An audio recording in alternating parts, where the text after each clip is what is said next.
नमस्कार प्यारे साथियों, तो कैसे हैं आप सभी। आशा करते हैं कि आप सभी स्वस्थ होंगे और अपने अपने स्टडी में व्यस्त होंगे। प्यारे साथियों, आज के वीडियो में हम रेलवे ग्रुप डी साइंस में केमिस्ट्री के टॉप 50 इंपॉर्टेंट क्वेश्चन लेकर उपस्थित हुए हैं, जो कि आपको इसी प्रकार के पेपर में सेम टू सेम देखने को मिलेंगे। तो वीडियो बहुत ही इंपॉर्टेंट है, तो वीडियो को बिना स्किप किए हुए अंत तक जरूर बने रहें। आपसे एक छोटी सी रिक्वेस्ट है कि वीडियो यदि पसंद आए तो चैनल को सब्सक्राइब, वीडियो को लाइक करना ना भूलें। तो चलिए प्रश्नोत्तर को शुरू करते हैं। पहला प्रश्न है, साधारण नमक का रासायनिक सूत्र क्या है।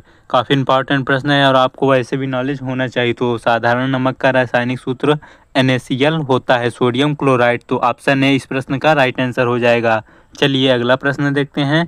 प्रश्न दूसरा है, निम्नलिखित में से कौन प्राकृतिक सूचक है। तो ऑप्शन देखते हैं, प्राकृतिक सूचक कौन होता है। हल्दी है, या फिर मेथिल ऑरेंज है, या फिर फेनाप्थलीन है, इनमें से कोई नहीं। तो प्राकृतिक जो सूचक जो होता है वह हल्दी होता है। तो इस प्रश्न का ऑप्शन ए राइट आंसर हो जाएगा। चलिए अगला प्रश्न देखते हैं। अम्ल और क्षार आपस में अपक्रिया कर क्या बनाते हैं। तो अम्ल और क्षार आपस में अपक्रिया कर लवण बनाते हैं। तो ऑप्शन सी इस प्रश्न का राइट आंसर हो जाएगा। चलिए अगला प्रश्न देखते हैं। कास्टिक सोडा का रासायनिक सूत्र क्या होता है। तो कास्टिक सोडा का रासायनिक सूत्र जो होता है वह सोडियम हाइड्रोक्साइड यानी NaOH होता है। तो ऑप्शन डी इस प्रश्न का राइट आंसर हो जाएगा।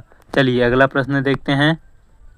फिटकरी का रासायनिक सूत्र क्या है। काफ़ी इंपॉर्टेंट प्रश्न है, काफ़ी बार परीक्षाओं में पूछा जा चुका है, तो आप इसको जरूर याद रखेंगे। तो फिटकरी का रासायनिक सूत्र K2SO4 Al2SO4 का होल थ्राइज इंटू 24H2O होता है। तो ऑप्शन ए इस प्रश्न का राइट आंसर हो जाएगा। चलिए अगला प्रश्न देखते हैं। लाल दवा का रासायनिक सूत्र क्या है। तो लाल दवा का रासायनिक सूत्र जो होता है वह KMnO4 होता है। तो ऑप्शन बी इस प्रश्न का राइट आंसर हो जाएगा। चलिए अगला प्रश्न देखते हैं। कास्टिक पोटास का रासायनिक सूत्र क्या है। तो कास्टिक पोटास का रासायनिक सूत्र KOH पोटेशियम हाइड्रोक्साइड होता है। तो ऑप्शन सी इस प्रश्न का राइट आंसर हो जाएगा। चलिए अगला प्रश्न देखते हैं। चूने का पानी का रासायनिक सूत्र क्या होता है। तो चूने के पानी का रासायनिक सूत्र कैल्शियम हाइड्रोक्साइड यानी CaHO का होल ट्वाइस होता है। तो ऑप्शन डी इस प्रश्न का राइट आंसर है। चलिए अगला प्रश्न देखते हैं। जिप्सम का रासायनिक सूत्र क्या होता है। तो जिप्सम का रासायनिक सूत्र CaSO4 2H2O होता है। तो ऑप्शन ए इस प्रश्न का राइट आंसर हो जाएगा। अगला प्रश्न देखते हैं। प्लास्टर ऑफ पेरिस का रासायनिक सूत्र क्या है। तो प्लास्टर ऑफ पेरिस का रासायनिक सूत्र जो होता है वह CaSO4 हाफ H2O होता है। प्लास्टर ऑफ पेरिस का रासायनिक सूत्र। तो ऑप्शन बी इस प्रश्न का राइट आंसर हो जाएगा। चलिए अगला प्रश्न देखते हैं। एल्कोहल का रासायनिक सूत्र क्या है। तो एल्कोहल का रासायनिक सूत्र जो होता है वह C2H5OH होता है। तो ऑप्शन सी इस प्रश्न का राइट आंसर हो जाएगा। चलिए अगला प्रश्न देखते हैं।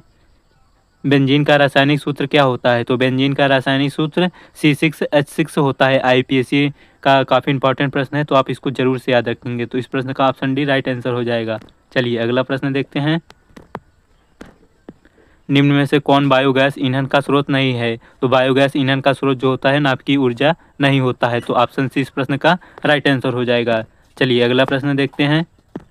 ग्लोबल वार्मिंग के लिए उत्तरदायी गैस है। तो ग्लोबल वार्मिंग के लिए CO2 यानी कार्बन डाइऑक्साइड उत्तरदायी गैस होती है। तो ऑप्शन सी इस प्रश्न का राइट आंसर हो जाएगा। चलिए अगला प्रश्न देखते हैं।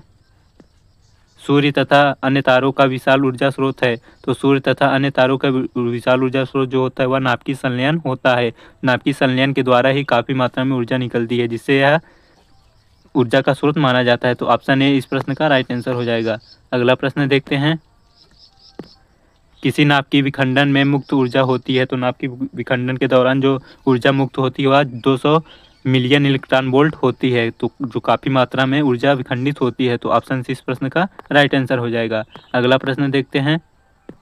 ऊर्जा का सबसे अधिक प्रत्यक्ष एवं विशाल स्रोत क्या है। तो ऊर्जा का सबसे अधिक जो विशालतम स्रोत होता है वह सूर्य होता है। तो ऑप्शन सी इस प्रश्न का राइट आंसर हो जाएगा। अगला प्रश्न देखते हैं। पवनों का देश कहा जाता है। तो पवनों का देश जो है डेनमार्क को कहा जाता है। काफ़ी इंपॉर्टेंट प्रश्न है, काफ़ी बार परीक्षाओं में पूछा जा चुका है। तो ऑप्शन सी इसका राइट आंसर हो जाएगा। अगला प्रश्न देखते हैं। पवन विद्युत जनित्र में पवन की चाल कम से कम कितनी होनी चाहिए। तो जो पवन विद्युत जनित्र होता है तो उसकी स्पीड जो होनी चाहिए कम से कम विद्युत उत्पन्न करने के लिए 15 किलोमीटर पर हावर होनी चाहिए। तो ऑप्शन ए इस प्रश्न का राइट आंसर हो जाएगा। अगला प्रश्न देखते हैं। जीवाश्म ईंधनों का उदाहरण है। तो जीवाश्म ईंधन का उदाहरण जो होता है वह कोयला और लकड़ी, गोबर गैस और ये सभी वस्तुएं जो हैं जीवाश्म ईंधन का उदाहरण है। तो ऑप्शन डी इसका राइट आंसर हो जाएगा। अगला प्रश्न देखते हैं, कार्य करने की क्षमता को कहते हैं। तो कार्य करने की क्षमता को ऊर्जा कहते हैं। तो ऑप्शन सी इस प्रश्न का राइट आंसर है। चलिए अगला प्रश्न देखते हैं, गोबर गैस एक प्रकार की है। तो गोबर गैस क्या होती है? तो यह एक प्राकृतिक गैस है या फिर बायोगैस है या लकड़ी है, एक प्रकार का चूल्हा है। तो गोबर गैस एक प्रकार का बायोगैस होता है। तो ऑप्शन बी इस प्रश्न का राइट आंसर हो जाएगा। चलिए अगला प्रश्न देखते हैं, काफ़ी इंपॉर्टेंट प्रश्न है। खाना बनाते समय यदि बर्तन की तली बाहर से काली हो रही हो तो इसका मतलब होता है। यदि हम खाना बनाते समय बर्तन की तली जो होती है काली होती है बाहर की तरह, इसका मतलब यह होता है कि ईंधन का दहन पूरी तरह से नहीं हो रहा है, जिससे कि उसकी लौ जो होती है वह काली हो जाती है और बर्तन जल्दी से काला हो जाता है। तो ऑप्शन बी इस प्रश्न का राइट आंसर हो जाएगा।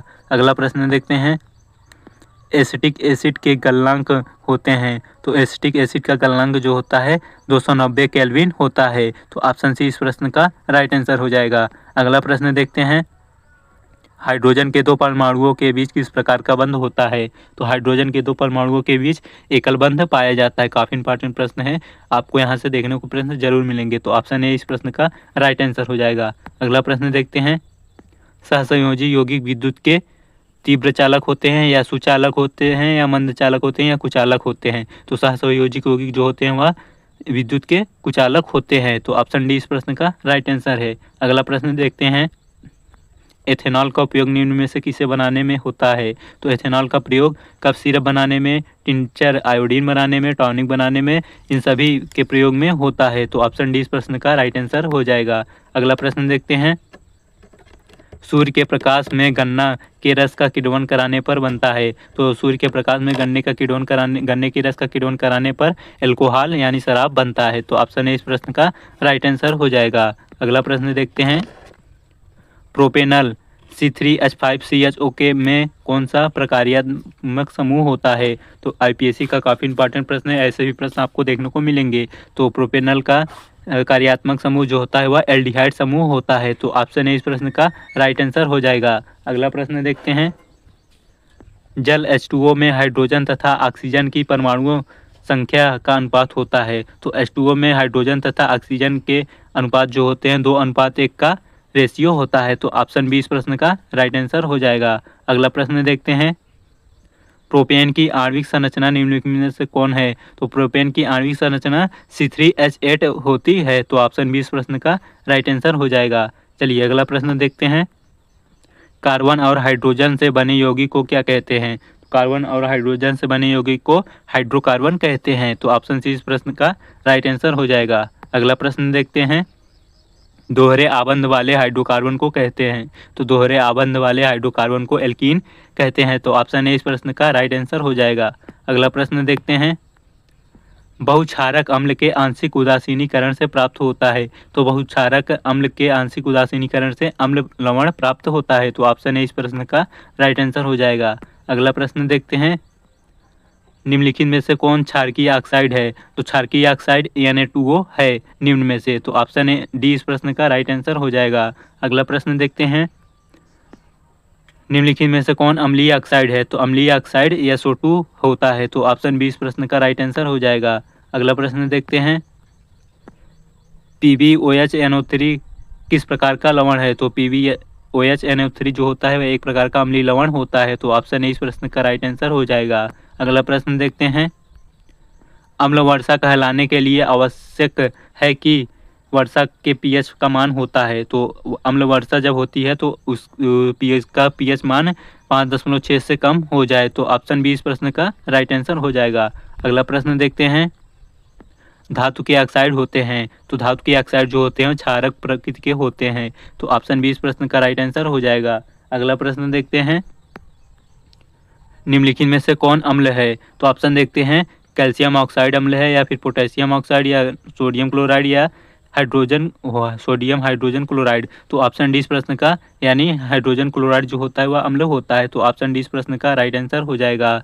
अगला प्रश्न देखते हैं, सिल्वर क्लोराइड AgCl का रंग क्या होता है? तो सिल्वर क्लोराइड का रंग श्वेत यानी सफ़ेद होता है। तो ऑप्शन ए इस प्रश्न का राइट आंसर हो जाएगा। अगला प्रश्न देखते हैं, इनमें से कौन सबसे अधिक अम्लीय है? तो सबसे अधिक अम्लीय जिसका पीएच 1 होता है वह सबसे अधिक अम्लीय होता है। तो ऑप्शन ए इस प्रश्न का राइट आंसर हो जाएगा। अगला प्रश्न देखते हैं, निम्नलिखित में से कौन लवण है? तो निम्न में से लवण जो है वह देखते हैं सोडियम क्लोराइड होता है। तो ऑप्शन बी इस प्रश्न का राइट आंसर हो जाएगा। NaCl जो होता है वह सबसे अधिक लवण होता है। तो अगला प्रश्न देखते हैं, सल्फ्यूरिक अम्ल का अणुसूत्र होता है। तो सल्फ्यूरिक अम्ल का अणुसूत्र H2SO4 होता है। तो ऑप्शन बी इस प्रश्न का राइट आंसर हो जाएगा। अगला प्रश्न देखते हैं, सोडियम कार्बोनेट का अणुसूत्र है। तो सोडियम कार्बोनेट का अणुसूत्र Na2CO3 होता है। तो ऑप्शन ए इस प्रश्न का राइट आंसर हो जाएगा। अगला प्रश्न देखते हैं, निम्नलिखित में से कौन सा आयन लाल लिटमस को नीला कर देता है? तो लाल लिटमस को नीला करने वाला आयन जो होता है वह OH- होता है। तो ऑप्शन बी इस प्रश्न का राइट आंसर हो जाएगा। काफ़ी इंपॉर्टेंट प्रश्न है, तो आप इसको जरूर याद रखेंगे, काफ़ी बार परीक्षाओं में पूछा जा चुका है। अगला प्रश्न देखते हैं, कोई विलयन नीले लिटमस पत्र को लाल कर देता है, इसका पीएच संभवतः होगा। ये भी काफ़ी इंपॉर्टेंट प्रश्न है, घुमा फिरा के पूछ लेता है। तो कोई लिटमस या जो होता है वह लाल नीले पत्र को लाल कर देता है, तो उसका पीएच 5 होगा। तो ऑप्शन इस प्रश्न का राइट आंसर हो जाएगा। अगला प्रश्न देखते हैं, ऑक्जेलिक अम्ल का प्राकृतिक स्रोत निम्न में से कौन है? तो ऑक्जेलिक अम्ल का प्राकृतिक स्रोत टमाटर होता है। तो ऑप्शन बी इस प्रश्न का राइट आंसर हो जाएगा। अगला प्रश्न देखते हैं, निम्नलिखित में से प्रबल लवण कौन है? तो प्रबल लवण जो होता है वह NaCl सोडियम क्लोराइड होता है। तो ऑप्शन ए इस प्रश्न का राइट आंसर हो जाएगा। अगला और अंतिम प्रश्न देखते हैं, दांतों को साफ करने में के लिए दंत मंजन टूथपेस्ट प्रायः होता है। तो दांतों को साफ करने के लिए टूथपेस्ट जो होता है वह क्षारीय प्रकृति का होता है। तो ऑप्शन ए इस प्रश्न का राइट आंसर हो जाएगा। प्यारे साथियों, वीडियो को लाइक, चैनल को सब्सक्राइब करना ना भूलें और कमेंट बॉक्स में बताएं कि आपके कितने प्रश्न सही थे। धन्यवाद।